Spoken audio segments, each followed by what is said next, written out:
Hello guys.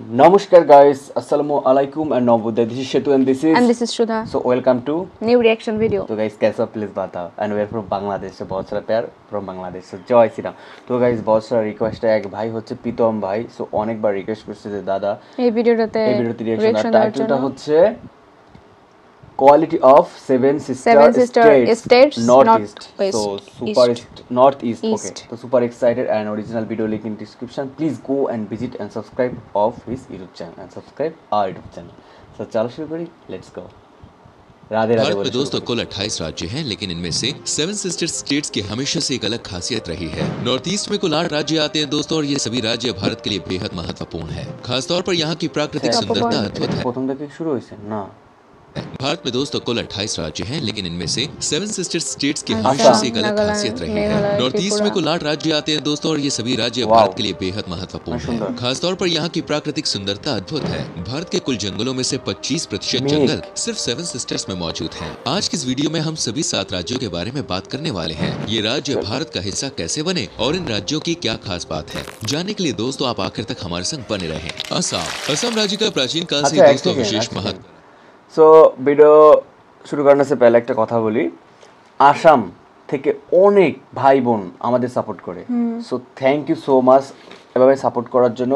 আর আসামে কিন্তু বাংলা বুঝতে পারে, আমাদের মুখের ভাষা কিন্তু সেম একরকম, ঠিক আছে, পুরো একরকম।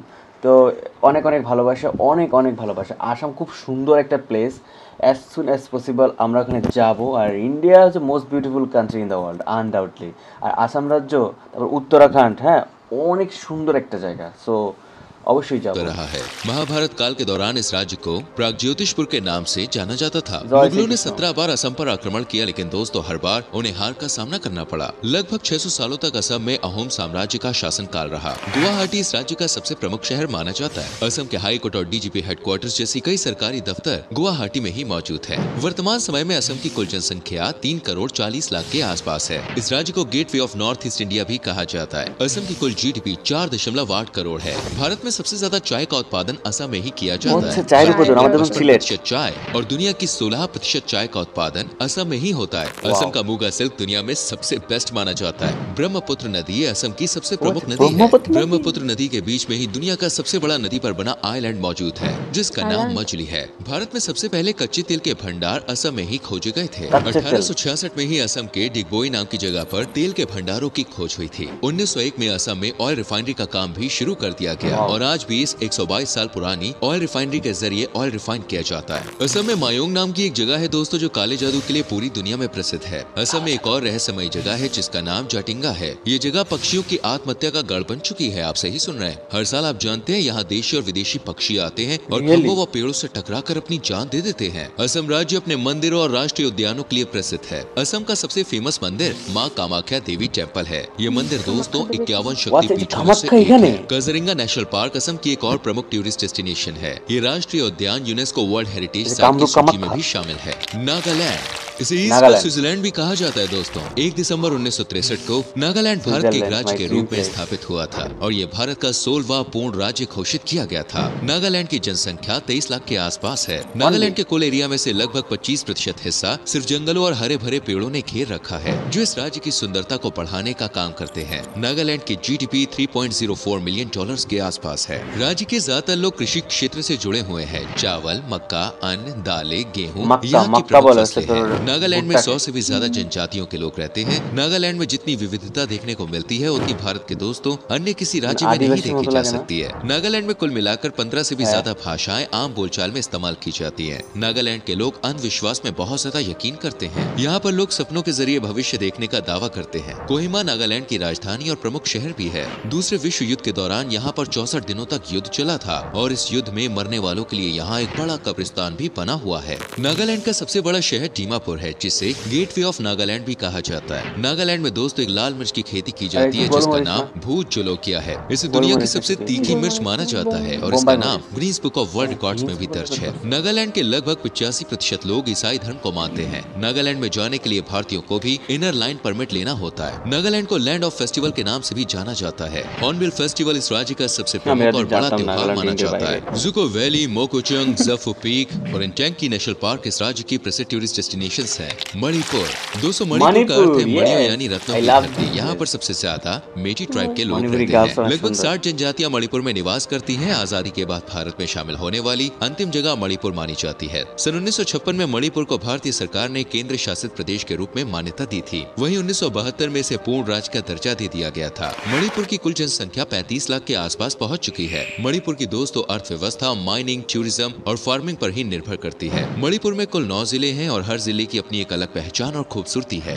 मणिपुर के लोग अपनी परंपरा और संस्कृति के प्रति विशेष लगाव रखते हैं। यहाँ पर जब भी कोई खास कार्यक्रम या त्योहार होता है तो सभी लोग अपनी पारंपरिक वेशभूषा में ही नजर आते हैं। मणिपुर राज्य में 3500 साल पुरानी गुफाएं मौजूद हैं, जिन्हें देखने के लिए पर्यटक यहाँ पर खिंचे चले आते हैं। दोस्तों पोलो खेल की शुरुआत 14वीं शताब्दी ईसा पूर्व के दौरान मणिपुर में ही हुई थी। 8 बार वर्ल्ड बॉक्सिंग कंपटीशन का खिताब जीतकर भारत का मान बढ़ाने वाली मैरी कॉम भी मणिपुर से ही है। टोक्यो ओलंपिक्स में सिल्वर मेडल जीतने वाली वेट लिफ्टर मीराबाई चानू की जन्मभूमि भी मणिपुर ही है। यहाँ का मणिपुरी डांस पूरी दुनिया में दोस्तों बहुत ज्यादा फेमस है। मणिपुर को ऑर्चिड बास्केट के नाम से भी जाना जाता है, क्योंकि यहाँ पर 500 से भी ज्यादा प्रकार के ऑर्चिड फूल पाए जाते हैं। मणिपुर का दोस्तों सबसे सुंदर फूल है शिरुई लिली। इस फूल की एक खास बात ये भी है कि पूरी दुनिया में फूल मणिपुर के अलावा कहीं और नहीं खिलता है। इम्फाल इस राज्य की राजधानी और सबसे प्रमुख शहर है। यहाँ पर आप नाइट लाइफ का भी भरपूर आनंद ले सकते हैं। लोकटेक लेक पूरे मणिपुर की सबसे प्रसिद्ध झील है और इस झील पर दुनिया का एकमात्र floating national park cable Lamjao बना हुआ है। मणिपुर में एमा किथल नाम का दोस्तों एक बाजार लगता है जो 500 साल पुराना है। मेघालय में अगर आपको ऐसा लगेगा मानो आप बादलों के बीच में रह रहे हैं। यहाँ के चेरापूंजी और मौसिनराम में पूरी दुनिया के मुकाबले सबसे ज्यादा बारिश होती है। भारत की आजादी के बाद यहाँ मौजूद गारो, खासी और जयंतिया के लोगों ने अपने लिए एक स्वतंत्र राज्य की मांग की और 21 जनवरी 1972 को ये एक स्वतंत्र राज्य बना। इसकी जनसंख्या दोस्तों 37 लाख के आसपास है। वहीं मेघालय की जीडीपी की बात करें तो $3.41 बिलियन के लगभग है ये। यहाँ की 80% आबादी कृषि पर ही निर्भर करती है। मेघालय को स्कॉटलैंड ऑफ द ईस्ट भी कहा जाता है। मेघालय के सबसे प्रमुख ट्राइबल ग्रुप का नाम है खासी। खासी जनजाति में दोस्तों महिलाएं घर की प्रधान मानी जाती हैं। घर में छोटे बड़े काम से लेकर बाजार में दुकानों पर बैठने तक सारा काम महिलाओं द्वारा ही किया जाता है। और इस जनजाति में शादी के बाद महिलाओं की नहीं बल्कि पुरुषों की विदाई होती है। पुरुष ही शादी के बाद दोस्तों अपनी पत्नी के घर रहने के लिए जाते हैं और बच्चों को भी माता का ही सरनेम दिया जाता है। मॉलिनोंग को एशिया का सबसे स्वच्छ गाँव होने का खिताब भी प्राप्त है। यहाँ की सड़कों पर बिल्कुल भी कूड़ा कचरा आपको नजर ही नहीं आएगा। यह राज्य कई प्राकृतिक संसाधनों से युक्त है। यहाँ पर सैंडस्टोन, लाइमस्टोन, कोल, डोलोमाइट जैसे कई खनिज अच्छी मात्रा में पाए जाते हैं। मेघालय की मेहनत नवाजी देखकर यकीनन आपका दिल बहुत खुश होगा। ये राज्य अपनी वाइल्ड लाइफ सेंचुरी के लिए भी जाना जाता है। नॉकरेक नेशनल पार्क और बलपाक्रम नेशनल पार्क मेघालय आने वाले पर्यटकों के बीच में काफी लोकप्रिय है। मेघालय में भारत का चौथा सबसे ऊंचा वाटरफॉल नोकालिकाई फॉल मौजूद है, जहाँ पानी 340 मीटर की ऊंचाई से गिरता है। उमियम लेक में बोटिंग करने में आपको काफी मजा आएगा। शिलोंग मेघालय की राजधानी और यहाँ का सबसे प्रमुख शहर है। त्रिपुरा भारत का तीसरा सबसे छोटा राज्य है। यह राज्य पर्यटन के दृष्टिकोण से बेहद महत्वपूर्ण है और साथ ही अपनी संस्कृति, इतिहास और एडवेंचर स्पोर्ट्स के लिए भी जाना जाता है। राज्य त्रिपुरा भारत का तीसरा सबसे छोटा राज्य है। यह राज्य पर्यटन के दृष्टिकोण से बेहद महत्वपूर्ण है और साथ ही अपनी संस्कृति सांस्कृतिक अनुष्ठान बोई मेला बैकग्राउंड बुझे देखছিস इतिहास और एडवेंचर स्पोर्ट्स के लिए भी जाना जाता है। राज्य की सीमा 3 ओर से बांग्लादेश से घिरी हुई है और त्रिपुरा की टोटल पॉपुलेशन 40 लाख के आसपास है। अगरतला को त्रिपुरा की राजधानी होने का गौरव प्राप्त है। राज्य में करीब 19 जनजातियां निवास करती हैं और इन जनजातियों के लोग आज भी जंगलों में रहते हैं। अधिकांश लोग खेती बाड़ी के जरिए ही अपना जीवन गुजारते हैं। त्रिपुरा में दोस्तों Ujjain palace, temple of Tripura Sundari, नीर महल और सेपा हिजाला वाइल्ड लाइफ सेंचुरी जैसी जगह घूमने लायक है। अरुणाचल प्रदेश को दोस्तों लैंड ऑफ डॉन भी कहा जाता है। भारत में सबसे पहले सूर्योदय अरुणाचल प्रदेश में ही होता है। अरुणाचल प्रदेश की कुल जनसंख्या 16 लाख के आसपास है और ये भारत का तीसरा सबसे कम आबादी वाला प्रदेश है। अरुणाचल प्रदेश में कुल 18 जिले आते हैं। यहाँ की जीडीपी $3.69 बिलियन के आसपास है। ये 7 सिस्टर्स में से एक सबसे बड़ा राज्य है। सन 1972 में अरुणाचल प्रदेश को एक केंद्र शासित प्रदेश का दर्जा दिया गया। सर्दियों के समय यहाँ चारों तरफ बर्फ की सफेद चादर से ढकी हुई चोटियां ही नजर आती हैं। अरुणाचल प्रदेश में ही देश का सबसे लंबा ब्रिज भी बना हुआ है और अरुणाचल प्रदेश में देश की सबसे बड़ी बुद्धिस्ट मोनेस्ट्री बनी हुई है जो यहाँ के तवांग जिले में स्थित है। अरुणाचल प्रदेश में 30 से ज्यादा भाषाएं बोली जाती हैं। यहाँ की ऑफिशियल लैंग्वेज अंग्रेजी है। इसके अलावा हिंदी, वांचो, टैगिन जैसी भाषाएं भी यहाँ बोली जाती हैं। राज्य के 50% से ज्यादा लोग खेती बाड़ी के काम से ही जुड़े हुए हैं। यह भारत का एक ऐसा राज्य है जो अंग्रेजों के अधीन कभी नहीं रहा, यानी अरुणाचल प्रदेश पर आज तक कोई भी बाहरी ताकत राज नहीं कर कर पाए। अरुणाचल प्रदेश को ऑर्चिड पैराडाइज भी कहा जाता है। इस अकेले राज्य में दोस्तों 500 से भी ज्यादा प्रकार के ऑर्चिड के फूल पाए जाते हैं, जो भारत के किसी भी अन्य राज्य से सबसे ज्यादा है। अरुणाचल प्रदेश में दहेज लड़की वाले नहीं बल्कि लड़के वाले देते हैं। अरुणाचल प्रदेश का एक ऐसा राज्य है जहाँ के कई जिलों में जाने के लिए भारतीयों को भी परमिट लेने की जरूरत पड़ती है। ईटानगर अरुणाचल प्रदेश की राजधानी और सबसे प्रमुख शहर है। अरुणाचल प्रदेश में रोइंग, पैपमपेयर, बोमजिला, कामलैंग वाइल्ड लाइफ सेंचुरी और मिहाओ वाइल्ड लाइफ सेंचुरी जैसी अनेकों जगहें आप घूम सकते हैं।